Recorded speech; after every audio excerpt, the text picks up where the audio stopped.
Hello friends, स्वागत है आप सभी का आपके अपने यूट्यूब चैनल में। एसएससी एमटीएस का जो एग्ज़ाम है 5 से 27 जुलाई के बीच में, उसके लिए आज अपने इंग्लिश का पेपर सॉल्व करने वाले हैं। अंग्रेजी का पेपर है, बिल्कुल यही क्वेश्चन पेपर आपका इंग्लिश का आएगा। इंग्लिश में हमें 25 में से 25 स्कोर करना है इस बार, इसलिए पेपर को पूरा अटेंड करके जाइएगा। इंग्लिश का ये पेपर रहेगा और पेपर को सॉल्व जरूर कर लेना एग्जाम से पहले। और एसएससी एमटीएस की रोजाना वीडियो देखने के लिए इस चैनल को जरूर सब्सक्राइब करके बेल आइकन ऑन कर लीजिए एमटीएस की रोजाना वीडियो देखने के लिए। तो चलिए वीडियो स्टार्ट करते हैं। हमारा आज का सबसे पहला क्वेश्चन ये रहा आप लोग के सामने। अब देखें फर्स्ट और सेकंड क्वेश्चन में आप लोगों को क्या करना है। In the following question some part of the sentence may have errors. तो दोस्तों यहाँ पर कहीं किसी भी पार्ट में सेंटेंस के एरर हो सकती है, तो find out which part of the sentence has an error and select the appropriate option. तो जिसमें भी आप लोग को एरर दिखे उस ऑप्शन को सेलेक्ट कीजिएगा। ठीक है, अगर आप लोग को सेंटेंस में कोई भी एरर नहीं मिलती है, if a sentence is free from error, तो सेलेक्ट नो एरर ऑप्शन। तो जैसा कि यहाँ पर सबसे पहला एग्जाम्पल दिया गया है, saying this she storm out of the room leaving her boss behind, no error। तो अब आपको यहाँ पर एक सेंटेंस दिया गया है, आप सभी के पास 5 सेकंड का टाइम है और आप लोग बताइए कि इस पूरे सेंटेंस में किस पार्ट में एरर दे रखी है आप लोगों को। क्लियर है ना। तो देखिए यहाँ पर आपको क्या दिया गया है, saying this she storm out of the room leaving her boss behind। मतलब यह कहते हुए वह अपने बॉस को, ठीक है, वह अपने बॉस को पीछे छोड़कर कमरे से। अब देखिए यहाँ पर स्टॉर्म लिखा हुआ है। स्टॉर्म का मतलब क्या होता है दोस्तों, वैसे तूफान होता है, लेकिन अगर storm as a verb use किया जाएगा, अगर स्टॉर्म जो है आप लोग का एज अ वर्ब यूज किया जाएगा, ठीक है, तो इसका मतलब होता है गुस्से में कहीं जाना। तो दोस्तों इसका मतलब क्या होता है, गुस्से में कहीं जाना। तो दोस्तों एक तो नाउन हो गया आप लोग का स्टॉर्म, आप लोग के दो होते हैं, एक तो आप लोग का स्टॉर्म होता है STROM, ठीक है ना, STROM, जे स्टॉर्म हो गया। तो दोस्तों ये क्या है आप लोग का STORM, ये क्या होता है, ये होता है तूफान। और एक होता है दोस्तों आप लोग अगर एज अ वर्ब यूज करेंगे, ठीक है, तब क्या होता है, जैसे कि अगर हम लोग एज अ वर्ब यूज करेंगे तो इसका मतलब होता है गुस्से में कहीं जाना। तो गलती आपको मिल गई होगी, यहाँ पर दिया गया सी स्टॉर्म, यहाँ पर आप लोग की नाउन ना के क्या आएगा, आप लोग की वर्ब आएगी, तो यहाँ पर हो जाएगा she stormed out of the room leaving her boss behind. यानी कि दोस्तों यह कहते हुए वह अपने बॉस को पीछे छोड़कर कमरे से गुस्से से बाहर चली गई। ठीक है ना, कमरे से बाहर चली गई मतलब क्या है, गुस्से से जब कहीं बाहर जाते हैं, गुस्से में कहीं जाना होता है, तो वहां पर स्टॉर्म का यूज किया जाता है। ओके, ये आप लोग की फर्स्ट फॉर्म है, यहाँ पर आप लोग की जो है सेकंड फॉर्म का यूज किया जाएगा। ओके, ताकि पूरा सेंटेंस जो है हमारा पास्ट इंडेफिनिट में रहे। इसके बाद देखते हैं, चलिए सेकंड क्वेश्चन यहाँ पर आप लोग देखिए और आपको यहाँ पर बताने की कौन से पार्ट में एरर है। वी रिकमेंडेड, बिल्कुल सही दे रखा है, that you keep your advice to yourself. अब देखिए यू लगा हुआ है, योर सेल्फ है, तो बिल्कुल सही दे रखा है, यू का योर दे रखा है, ठीक है, एडवाइस भी सही दे रखा है, तो यहाँ पर आपको कहीं पर भी कोई एरर नहीं मिल रही है। ओके, जैसे कि आप लोग ने कभी कभी किसी से कहते हैं हम अनुशंसा करते हैं, वी रिकमेंडेड का मतलब क्या होता है, हम अनुशंसा करते हैं, दैट यानी कि यू कीप योर एडवाइस, आप अपनी सलाह टू योर सेल्फ, अपने पास रखें। आप लोग कभी कभार किसी से कहते होंगे कि अपनी सलाह अपने पास रखें, हमें देने की कोई जरूरत नहीं है, तो वही यहाँ पर दे रखा है, तो सेंटेंस बिल्कुल सही है। हम अनुशंसा करते हैं कि आप अपनी सलाह अपने पास रखें। We recommended that your keep your advice to yourself. तो यहाँ पर आपका डी वाला है, क्योंकि यहाँ पर किसी भी पार्ट में कोई एरर नहीं है, सेंटेंस पूरा करेक्ट आप लोग को दिया गया है।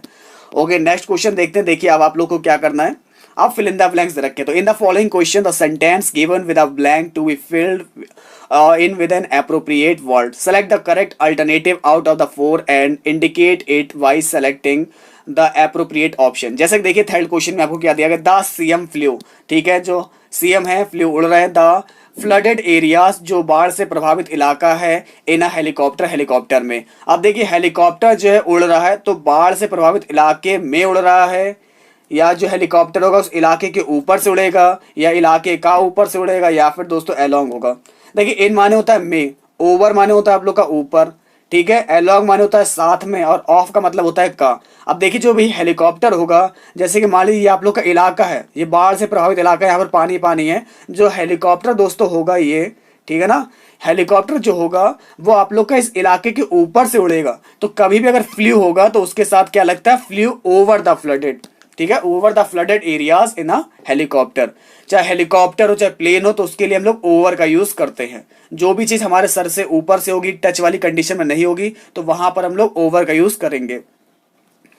अब देखिए आपका अगला क्वेश्चन क्या दे रखा है, her mother is एनेक्सियस her health. अब देखिए उसकी माता जो है चिंतित है, हर हेल्थ, ठीक है, उसके स्वास्थ्य के। अब अबाउट आएगा, ऑफ आएगा, आफ्टर या फिर फॉर आएगा। अब देखिए क्या होगा, her mother is एनेक्सियस about her health. अब देखिए अबाउट क्यों आया है, क्योंकि उसकी सेहत के बारे में चिंतित है, ठीक है ना। उसकी माताजी her mother's in एनेक्सियस about her health, तो उसकी हेल्थ के लिए, उसकी हेल्थ के बारे में चिंतित है। देखिए यहाँ पर अगर ऑफ लगाएंगे तो ऑफ का मतलब होता है का, उसकी हेल्थ का चिंतित है तो नहीं होगा। आफ्टर देखिए वहां पर यूज किया जाता है जब यहाँ पर उत्सुकता दिखाई जाए, जैसे कि एनेक्सियस अबाउट का मतलब होता है उत्सुक होना, और एनेक्सियस के साथ अगर आप लोग फॉर यूज करेंगे तो उसका मतलब होता है के लिए उत्सुक। तो दोस्तों उसकी हेल्थ के लिए उत्सुक है। देखिए जब हेल्थ की बात आएगी तो वहां पर चिंतित हुआ जाता है, ना कि उत्सुक, इसलिए आप लोग का अबाउट आएगा, तो ए वाला करेक्ट रहेगा। That's right friends. किसी भी क्वेश्चन में अगर प्रॉब्लम होती है तो आप लोग जो है ग्रुप पर डिस्कस कर सकते हैं, या फिर आप लोग को कमेंट बॉक्स में नीचे कमेंट करके बता सकते हैं। ओके, नेक्स्ट क्वेश्चन देखते हैं, यार आप लोग के सामने। अब आपको क्या करना है, क्वेश्चन नंबर 5th और 7th में, in the following questions out of the 4 alternative select the word similar in the meaning to the word. मतलब आप लोग को सिनोनिम्स बताना है। जैसे कि आपको दिया गया प्रिमिटिव, तो प्रिमिटिव का क्या होगा, प्रेजेंट, न्यू, बेसिक या फिर मॉडर्न। अब जैसे कि आप लोग को वर्ड दे रखा है प्रिमिटिव, तो प्रिमिटिव का मतलब क्या होता है, देखिए प्रिमिटिव का मतलब होता है प्रारंभिक, ठीक है ना, आरंभिक, प्रारंभिक, बुनियादी, ये होता है आप लोग का प्रिमिटिव का मतलब। प्रिमिटिव का मतलब होता है बुनियादी, कोई भी चीज बुनियादी होना, मूल रूप से, जैसे हम कहते हैं प्रिमिटिव, ठीक है ना। तो अब आपको दे रखा है प्रेजेंट, प्रेजेंट का मतलब होता है वर्तमान, तो वर्तमान तो होगा नहीं क्योंकि जब बात बुनियादी की हो रही है, प्रारंभिक चीजों की हो रही है। न्यू का मतलब नया होता है, मॉडर्न का मतलब भी आधुनिक। लेकिन बेसिक की बात करेंगे तो ये मूल चीज होती है। प्रारंभिक बात करें, बिल्कुल बेसिक से स्टार्ट करना चाहिए ना, तो प्रारंभिक कह सकते हैं, बुनियादी कह सकते हैं, ठीक है, या मूल कह सकते हैं, तो आपका सी वाला करेक्ट होगा। तो प्रिमिटिव का सिनोनिम्स आप लोग का बेसिक होगा। अब देखिए आप लोग का अगला क्या दे रखा है यहाँ पर, डेफिनेट। तो डेफिनेट का दोस्तों क्या होगा आप लोग का, डेफिनेट का मतलब होता है स्पष्ट, यानी कि बिल्कुल क्लियर। तो कंप्लीट दे रखा है, इनएग्जैक्ट दे रखा है, अनक्लियर दे रखा है, या फिर वैग्यू दे रखा है। तो 6 का करेक्ट आंसर क्या होगा, डेफिनेट का बताना है आप लोगों को। तो मैंने जैसे कि आपको बताया डेफिनेट का मतलब होता है निश्चित, स्पष्ट, ठीक ठीक, दुरुस्त, ये सारे आप लोग के मीनिंग है। आप देखिए कंप्लीट दे रखा है पूरा, ठीक है, इनएग्जैक्ट आप लोग को दे रखा है। अब देखिए जैसे कि आपको बताते हैं वैग्यू, सबसे पहले बात करेंगे वैग्यू की। तो वैग्यू मीन्स क्या होता है, तो देखिए वैग मीन्स होता है आप लोग का अस्पष्ट, अनक्लियर का मतलब भी होता है अस्पष्ट, और इनएग्जैक्ट की बात करेंगे तो इसका मतलब भी होता है अशुद्ध। तो मतलब किसी में भी जो है यहाँ पर निश्चितता नहीं है, मतलब निश्चितता समझना ना, बिल्कुल मतलब निश्चित पर नहीं है, कोई भी शुद्ध नहीं यहाँ पर रखा है। तो डेफिनेट का आप लोग का क्या होगा, इसका होता है आप लोग का स्पष्ट। तो ये तो सारे आप लोग के इसके एंटोनिम्स हैं, लेकिन सिनोनिम्स आप लोग का कंप्लीट हो जाएगा। कोई भी चीज कंप्लीट होगी, पूरी होगी, तो वो आप लोग को निश्चित रूप से जो है समझ में आ जाएगी। तो इसलिए आप लोग इसको कोरिलेट कर सकते हैं यहाँ पर कंप्लीट से। तो डेफिनेट का क्या होगा, कंप्लीट हो जाएगा। अब देखते हैं कंडेम्ड का क्या होगा, क्रिटिसाइज, एक्यूएट, क्लियर या फिर पार्डन। अब देखिए दोस्तों यहाँ पर आपको दिया गया कंडेम्न। कंडेम्न का मतलब क्या होता है, क्या आपको पता है? देखिए कंडेम्न का मीन्स होता है किसी की निंदा करना, किसी की आलोचना करना, किसी की बेइज्जती करना। अब पहला रखा क्रिटिसाइज। क्रिटिसाइज का मतलब भी क्या होता है, किसी की आलोचना करना। क्रिटिसाइज का मतलब भी क्या होता है, आलोचना करना। और इसके बाद देखिए एक्यूट दे रखा है। एक्यूट का मीन्स होता है आरोप से बरी करना, किसी के ऊपर भी आरोप लगे होते हैं तो उससे बरी करना, तो मतलब बाइज्जत बरी कहते हैं जिसे। क्लियर का मतलब तो आपको पता है स्पष्ट। और पार्डन का मतलब क्या होता है, पार्डन का मतलब होता है माफ करना, किसी को क्षमा करना। तो कंडेम्न का आपका क्या होगा, किसी की निंदा करना, मतलब क्रिटिसाइज। तो आप लोग का ए वाला ऑप्शन करेक्ट हो जाएगा। That's right friends. ओके, अब नेक्स्ट क्वेश्चन देखते। देखिए यहाँ पर आपको क्या दिया गया है, in the following question out of the 4 alternative select the word opposite in meaning to the word given. सबसे पहले आप लोग को दे रखा है वर्चुअल, और आप लोग को अब इसमें अपोजिट बताना है, यानी कि विलोम शब्द बताने हैं। अब ध्यान दे दोस्तों, वर्चुअल का मतलब क्या होता है? वर्चुअल का मतलब होता है वास्तविक, यानी कि सिर्फ महसूस होने वाला, लेकिन वास्तविक होता नहीं है। लेकिन आप लोग समझ सकते हैं कि वर्चुअल का मतलब क्या होता है, वास्तविक होता है, जो सिर्फ महसूस कर सकते हैं वो चीज। जैसे कि आप लोग की हवा हो गई, ठीक है, आप लोग को पता है कि आप लोग उसे महसूस कर सकते हैं लेकिन देख नहीं सकते। अब फंडामेंटल का मतलब क्या होता है, आपको पता होगा, मतलब मौलिक, ठीक है ना। इम्प्लाइड का मतलब क्या होगा दोस्तों, यहाँ पर रखा है। इम्प्लाइड का मतलब होता है निहित लेकिन स्पष्ट नहीं। इम्प्लाइड का मतलब क्या होता है, निहित होना, स्पष्ट नहीं होना, यानी कि अस्पष्ट। इनडायरेक्ट का मतलब क्या होता है, अप्रत्यक्ष। और ऑथेंटिकेट का मतलब क्या होता है, प्रमाणित। तो यहां से आप लोग का जो 8th क्वेश्चन दे रखा है, इसका अपोजिट क्या होगा, तो 8th का अपोजिट आप लोग का होगा ऑथेंटिकेट। देखिए वर्चुअल का मतलब क्या होता है आप लोग का अप्रमाणित, अस्पष्ट, इस तरीके से समझ सकते हैं, मतलब जिसे सिर्फ महसूस होने वाली चीज हो लेकिन वास्तविक ना हो। और ऑथेंटिक का मतलब क्या होता है, प्रमाणित। तो आप लोग का करेक्ट आंसर यहाँ से क्या हो जाएगा, प्रमाणित होगा। अब देखिए रस्टिक दे रखा है आपको यहाँ पर, रस्टिक का यहाँ पर अपोजिट क्या होगा, रस्टिक। रस्टिक का मतलब क्या होता है, ग्रामीण, ठीक है ना। तो जैसे कि रस्टिक के बारे में और भी आपसे कहा जैसे कि आप लोग को बता दें, रस्टिक मीन्स हो जाएगा देहाती, ग्राम में, असभ्य या फिर गवार। इस तरीके से आप लोग रस्टिक पर्सन को समझ सकते हैं। जैसे कि आप लोग ही जो है किसी को कह देते हैं rustic person, you are rustic person, मतलब क्या है, गवार हो तुम बहुत। अब देखा यहाँ पर रखा होमली, सिंपल, अर्बन या फिर प्लेन, ठीक है ना। तो होमली क्या होगा, मतलब होता है साधारण या फिर गंवार। सिंपल का मतलब सिंपल पर्सन है। अर्बन का मतलब आपको पता ही है। और प्लेन का मतलब दोस्तों क्या होता है। तो दोस्तों इसका करेक्ट आंसर क्या होगा, 9th वाले का आपको अपोजिट बताना था। देखिए अर्बन का मतलब क्या था आप लोग का, ये था आप लोग का गवार, ग्रामीण, असभ्य। अर्बन का मतलब हो जाएगा शहरी, ठीक है। तो रस्टिक का क्या होगा, अर्बन होगा, क्योंकि प्लेन का मैदान होता है, सिंपल तो सिंपल है ही। होमली का भी आप लोग का क्या होगा, साधारण होगा, ठीक है ना। लेकिन अर्बन का हो जाएगा शहरी। तो अपोजिट बना, तो रस्टिक का अर्बन, वर्चुअल का ऑथेंटिकेट। अब बात करेंगे वेरन की। वेरन का मतलब होता है दोस्तों जो भूमि होती है जहां पर कोई भी पेड़ पौधे नहीं निकलते हैं, ठीक है ना। क्या दिया गया आप लोग को, वेरन, क्लियर है। तो ध्यान पूर्वक देखिए। देखिए वेरन का मतलब क्या होता है, बंजर भूमि। बंजर भूमि आप लोग समझते होंगे, ठीक है ना, BARREN, ठीक है। तो बैरन का मतलब होता है आप लोग का बंजर, बांझ या फिर बंध्या।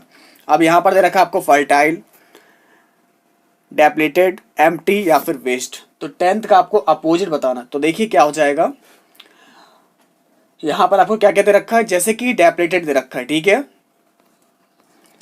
सबसे पहले आपको बताएंगे डेप्लीटेड के बारे में। तो डेप्लीटेड क्या होता है, समाप्त हो जाना, ठीक है, नष्ट होना, समाप्त होना, ये होता है डेप्लीटेड।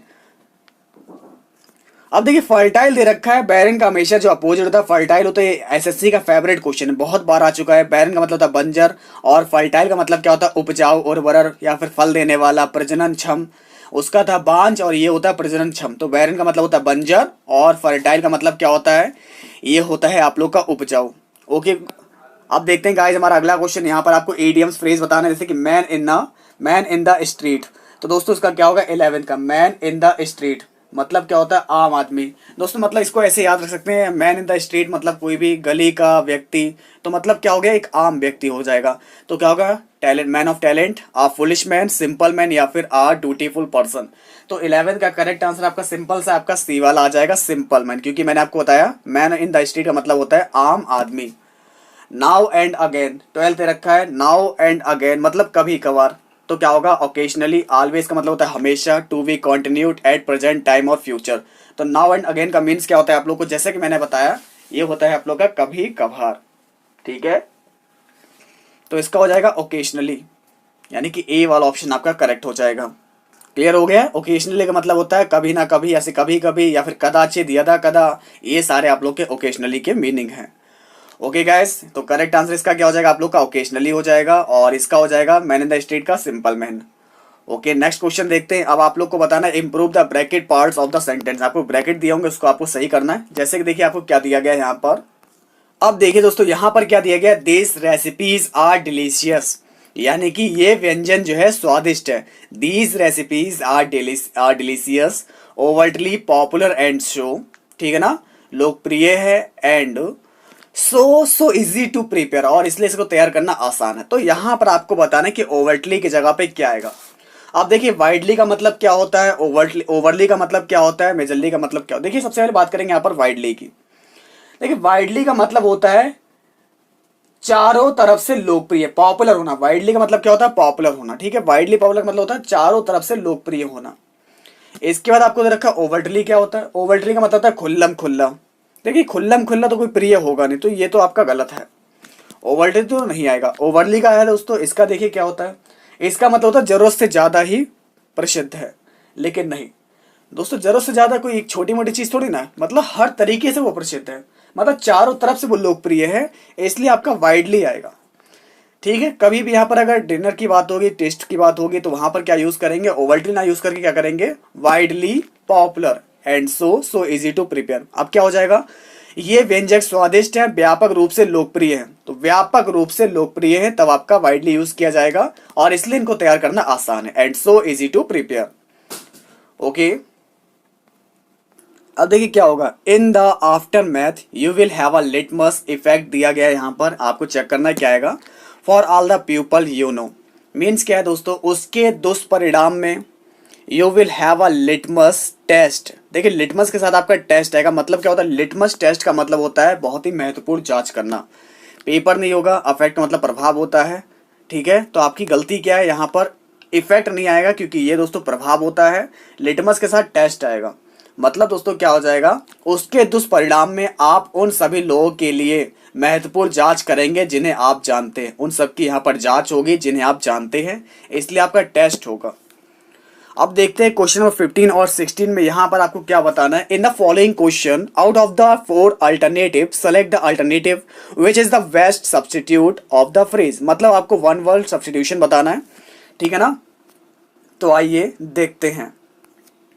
तो सबसे पहला यहाँ पर क्वेश्चन दिया गया, राइट्स और advantage available to a person. मतलब किसी भी व्यक्ति को उससे उपलब्ध अधिकार या फिर लाभ, जो भी दोस्तों किसी व्यक्ति को पहले से आप लोग को अधिकार या लाभ मिले तो उसको क्या बोलते हैं, अकाउंटेबिलिटी, पावर, एन्युटी या फिर प्रिविलेज। देखिए प्रिविलेज का मतलब होता है किसी व्यक्ति को उपलब्ध विशेष अधिकार। तो देखिए किसी व्यक्ति के पास अगर विशेष अधिकार है तो उसको बोलते हैं प्रिविलेज। तो आपका जो यहाँ पर सब्स्टिट्यूट होगा, वन वर्ड सब्स्टिट्यूट, ये आप लोग का प्रिविलेज होगा। पावर का मतलब शक्ति होता ही है। अकाउंटेबल का मतलब क्या होता है, तो रखा है अकाउंटेबिलिटी, इसका मतलब होता है जवाबदेही। एन्युटी का मतलब क्या होता है, वार्षिक आय जो किसी निवेश पर मिलता है। देखिए ये कोई आप लोग की वार्षिक आय है जो कि आप लोगों ने कहीं पर भी अगर वैल्यू जो है, कहीं पर रुपया इन्वेस्ट किया है तो दोस्तों निवेश करने पर जो मिलता है उसको बोलते हैं एन्युटी। अकाउंटेबिलिटी का मतलब क्या होता है, जवाबदेही। लेकिन प्रिविलेज का मतलब क्या होता है, अगर आप लोग के पास कोई विशेष अधिकार है, अगर आप लोग के पास कोई विशेष अधिकार उपलब्ध है तो बोलेंगे प्रिविलेज। राइट और advantage available to a person. Return the sum sort of attack. देखिए मतलब क्या है इसका, return the same sort of attack मतलब होता है एक ही तरह को हमले के वापस करना। किसी ने अगर आप लोग पर एक मिसाइल फायर की, एक मिसाइल दागेगी तो आप भी उसके बदले में दोस्तों दूसरी तरफ वही मिसाइल दाग देंगे। मतलब क्या, return the same sort of attack. तो दोस्तों इसका क्या होगा करेक्ट आंसर 16 का, तो 16 का करेक्ट आंसर आपका होगा सी वाला, रिटेलिएट। दोस्तों रिटेलिएट का मतलब क्या होता है, किसी भी आक्रमण का प्रतिरोध करना। उसने जैसा हम पर किया है हमें भी उसका प्रतिरोध करना। तो मतलब क्या होगा, किसी भी आक्रमण का प्रतिरोध करना, रिटेलिएट। इसके बाद दे रखा है दोस्तों यहाँ पर आपको कॉन्फिस्केट, ठीक है ना। कॉन्फिस्केट का मीन्स क्या होता है, कॉन्फिस्केट का मतलब होता है जब्त कर लेना। तो जब्त कर लेना तो मीनिंग होगा नहीं। और इसके बाद दे रखा है यहाँ पर सब्जुगेट, मतलब होता है अपने अधीन कर लेना। तो यहाँ पर अधीन भी बात नहीं हो रही है। और यहाँ पर दे रखा है एलिविएट, मतलब होता है दुख या फिर पीड़ा, ठीक है ना। तो यहाँ पर कुछ भी नहीं होगा, आपका रिटेलिएट होगा, ये होगा सब्स्टिट्यूट। अब देखिए आपको क्या दिया गया, in the following question 4 words are given out of the which 1 word is correctly spelled, select the correctly spelled word. आप लोग को दोस्तों यहाँ पर 4 ऑप्शन दिए गए हैं। इन चारों ऑप्शंस में से जो है एक में जो आपका करेक्ट आंसर दिया गया, बिल्कुल वर्ड मीनिंग जो है इसकी मीनिंग बिल्कुल सही है, स्पेलिंग जो है बिल्कुल सही दी गई है। तो करेक्ट स्पेल्ड कौन सा है उस वर्ड को आपको सेलेक्ट आउट करना है। तो फाइंड आउट कीजिए। डेफिनेट दे रखा है यहाँ पर, ठीक है। तो डेफिनेट की यहाँ पर करेक्ट स्पेलिंग क्या होगी, अभी मैंने डेफिनेट आप लोग को बताया था, निश्चित होता है डेफिनेट का मतलब। तो DEFINITE, DEFINITE, तो ए वाला ऑप्शन आपका करेक्ट हो जाएगा।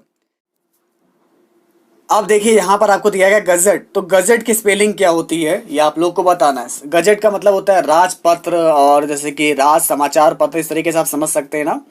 The official publication of a government organisation or institution, समझ सकते हैं ना। The official publication of a government organisation or institution, listing appointments and other public notice, इसको बोला जाता है गजट। तो गजट क्या है, हमारा राजपत्र है या फिर राज सूचना पत्र, ये आप लोग कह सकते हैं। तो गजट की स्पेलिंग क्या होती है, गजट की स्पेलिंग होती है GAZE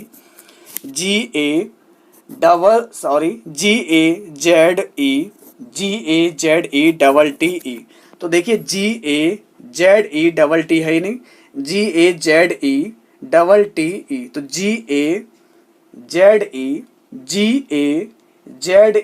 GAZETTE, तो आपका बी वाला ऑप्शन करेक्ट हो जाएगा। क्लियर है, सरकारी गजट। चलिए दोस्तों अब यहाँ पर PQRS बताना है, मतलब आपको सेंटेंस को अरेंज करना है। आप लोग को दोस्तों यहाँ पर रीअरेंज करना है, ठीक है। तो रीऑर्डरिंग 9th और 10th में आप लोगों ने पढ़ी थी, वही चीज आपको करनी है। जो 19 क्वेश्चन का क्या होगा आप लोगों को दे रखा है, heavy metals in many applications are today being और रिप्लेस्ड बाय पॉलीमर्स। अब देखिए पहले दे रखा है आप लोग को हैवी मेटल्स, ठीक है ना, यानी कि भारी धातुएं। अब इसके बाद दोस्तों क्या आएगा, सब्जेक्ट दे दिया है, हेल्पिंग वर्ब देखिए आपका क्यों में दे रखा है, इसके बाद क्यों आएगा, heavy metals are today being, मतलब दोस्तों आपका हो गया आज भारी धातुओं को कई अनुप्रयोगों में पॉलीमर के द्वारा प्रतिस्थापित किया जा रहा है। तो दोस्तों are today beings replaced by polymers in many applications, ठीक है ना। तो करेक्ट आंसर क्या, देखिए बीइंग के बाद आप लोग का दोस्तों जरूर जो है वर्ब ही आएगा, तो बीइंग के बाद रिप्लेस्ड है by polymers in many application, तो आपका बी वाला करेक्ट हो जाएगा। तो heavy metals are today beings replaced by polymers in many applications, यानी कि ये हो गया कि आज हैवी मेटल्स को कई अनुप्रयोगों में पॉलीमर्स के द्वारा प्रतिस्थापित किया जा रहा है, यानी कि रिप्लेस्ड किया जा रहा है। चलिए फिलहाल आप लोग अगले सेंटेंस में ट्राई कीजिएगा, बहुत ही सिंपल से यहाँ पर आए क्योंकि 10th लेवल का पेपर है। One should think calmly and clearly learn how to. अब क्या होगा ये आप लोग को बताना है। देखिए वन शुड, व्यक्ति को शांति और स्पष्ट रूप से सोचना सीखना चाहिए। तो वन शुड के बाद आप लोग की हेल्पिंग वर्ब आएगी। क्या हेल्पिंग वर्ब यहाँ पर है, क्या यहाँ पर है या फिर यहाँ पर, तो दोस्तों यहाँ पर है आप लोग की लर्न, ठीक है ना। थिंक है लेकिन यहाँ पर आगे काम नहीं लगा हुआ है, सेंटेंस को पूरा नहीं कर रहा क्योंकि पहले लास्ट में क्या कर रहे हैं, व्यक्ति को सीखना चाहिए हाउ टू थिंक, सोचना चाहिए कामली एंड क्लियरली। तो दोस्तों क्या होगा आप लोग का वन शुड, ठीक है ना, one should learn how to think calmly and clearly. तो दोस्तों सबसे पहले आप लोग का क्या आएगा, देखिए सबसे पहले आप लोग का यहाँ से आ जाएगा आपका आर, फिर आएगा पी, फिर आएगा ओ, यानी कि डी वाला ऑप्शन करेक्ट हो जाएगा। तो one should learn how to think calmly and clearly, मतलब दोस्तों हमने जैसे कि बताया कि व्यक्ति को शांति से, ठीक है ना, व्यक्ति को शांति से और स्पष्ट रूप से सोचना चाहिए, सोचना सीखना चाहिए। अब देखिए यहाँ पर आप लोगों को एक पूरा पैसेज दे रखा है। तो in the following passage some of the words have been left out, read the passage carefully and select the correct answer for the given blank out of the 4 alternatives, ठीक है ना। तो जैसे कि आप लोग को दिया गया 21, 22, इसके लिए आप लोग को एप्रोप्रिएट वर्ड्स नीचे दे रखे हैं, ऑप्शन दे रखे हैं, तो कौन सा यहाँ पर करेक्ट आएगा आप सभी को बताना है। क्लियर है, बिल्कुल कोई प्रॉब्लम वाली बात तो नहीं किसी को, ओके। तो आइए देखते हैं यहाँ पर क्या दिया गया, पूरा पैसेज को देखिए। क्लोज टेस्ट है आप लोग का, my father is an person of my life. देखिए मेरे पिताजी जो है मेरे जीवन के कैसे व्यक्ति हैं, आइडियल, आइडल या फिर इडियट। तो देखिए जो पिताजी के यहाँ पर बात है तो आइडियल ही होंगे, यानी कि मेरे पिताजी मेरे जीवन के आदर्श व्यक्ति है। He is my real and my best friend ever. अब दोस्तों वो क्या है, रियल एक्टर है, प्लेयर है, या जब हम भी किसी भी व्यक्ति की बात करते हैं जो मेरे लिए बहुत अच्छा होता है तो क्या कहते हैं, वह मेरे असली हीरो हैं और मेरे सबसे अच्छे दोस्त हैं। तो लिखेंगे हम लोग he is my real hero and my best friend ever. तो यहाँ पर आपका क्या आएगा दोस्तों, हीरो आ जाएगा। इसके बाद देखते हैं ही always help me a lot in my any difficulty, मतलब क्या वह हमेशा मेरी किसी भी मुश्किल में मेरी बहुत मदद करते हैं। इसके बाद देखिए क्या दिया गया, his very intelligent man and always helps other in their problems, ठीक है, वह बहुत ही बुद्धिमान व्यक्ति है, बहुत ही बुद्धिमान आदमी है और हमेशा उनकी समस्याओं में दूसरे की मदद वो जो है करते हैं, उनकी समस्याओं में दूसरों की मदद करते हैं। अब देखिए क्या देगा, he is the of my family, अब वह मेरे फैमिली के क्या है, बॉस हैं, लीडर है, नाइट है या फिर फाइटर है। अब वह मेरी फैमिली के, मेरे परिवार के बॉस है, ना कि लीडर है, कोई नेता नहीं है दोस्तों, वह मेरे परिवार से बड़े हैं तो बॉस कह सकते हैं यहाँ पर। तो ए वाला करेक्ट हो जाएगा। तो he is the boss of my family and gives, और क्या देते हैं, इंस्ट्रक्शंस के साथ साथ, तो दोस्तों वो एडवाइस देते हैं, एडवाइस एंड इंस्ट्रक्शंस, ठीक है ना। तो दोस्तों क्या है, जैसे मैंने आपको बताया वह मेरे परिवार के बॉस है और हर परिवार के सदस्यों को सलाह और निर्देश भी देते हैं, ठीक है। तो he takes me to school on every PTM, दोस्तों यह क्या करते हैं, वह मुझे हर पीटीएम पर स्कूल ले जाते हैं और मेरी परफॉर्मेंस को जो है टीचर के साथ क्या करते हैं, एवेल्यूएट करते हैं, कैलकुलेट करते हैं या फिर कंप्रेंस करते हैं या फिर डिस्कस करते हैं। तो दोस्तों वह में हमारे हर पीटीएम पर स्कूल हमें ले जाते हैं और मेरे शिक्षक के साथ मेरे प्रदर्शन पर चर्चा करते हैं। तो चर्चा करने में तो होता है डिस्कस करना, ठीक है ना, तो डिस्कसेस करते हैं, तो आप लोग का डी वाला करेक्ट हो जाएगा। ओके, तो फिलहाल दोस्तों आज के इस पेपर में सिर्फ इतना ही रखते हैं। अगर कुछ भी समझने में प्रॉब्लम कहीं पर आई हो या फिर वीडियो में कोई प्रॉब्लम लगी हो, कोई कमी लगी हो, तो आप लोग कमेंट करके जरूर बताएगा। तो कैसी लगी दोस्तों आज की वीडियो आप लोग को, अगर वीडियो पसंद है इसको लाइक कीजिएगा, शेयर कीजिएगा, चैनल पर सब्सक्राइब कर लीजिएगा।